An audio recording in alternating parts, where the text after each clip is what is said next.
Now, the fingerprints and eye scans of every person in India are being gathered in the biggest biometric database in the world. More than 1.2 billion people's data will be on the system, which will give access to the welfare state. But opponents argue the scheme could be exploited by the Indian government. Alex Rossi reports from Delhi. This is an enormous task. The fingerprints and eye scans of every Indian in the country are being taken and collated into an online database. When complete, everyone will have a unique 12-digit identity number. It'll enable them to access India's vast and unwieldy welfare state.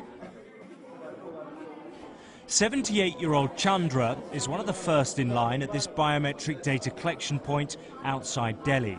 He believes the scheme will stop corruption and help the poor get their benefits.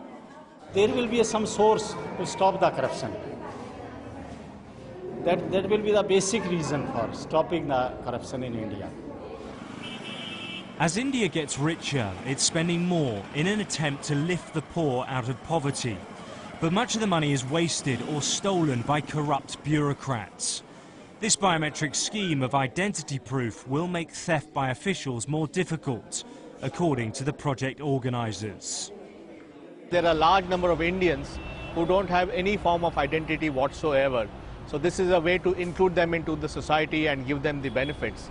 The second reason is to improve the efficiency and effectiveness of government spending on public welfare.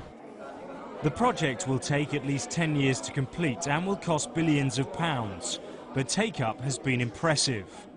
1 million people are now being processed at centres like this every day.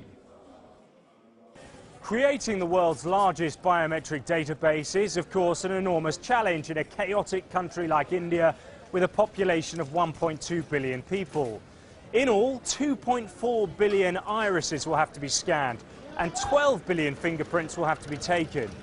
But critics of the programme argue it's not so much about fighting corruption, but what it will do is give an overbearing state even greater powers to abuse. Civil liberties groups claim gathering this information is an invasion of privacy. Campaigners like Sanjay Parikh are now urging Indians to boycott the identity project.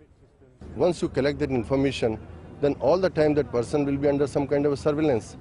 And whether that information will be kept in our country secret or it will be passed on to different companies and other countries as well.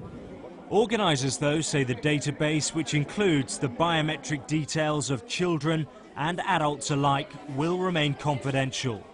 And the benefits to citizens of a more efficient and less corrupt state far outweigh any concerns about intrusion.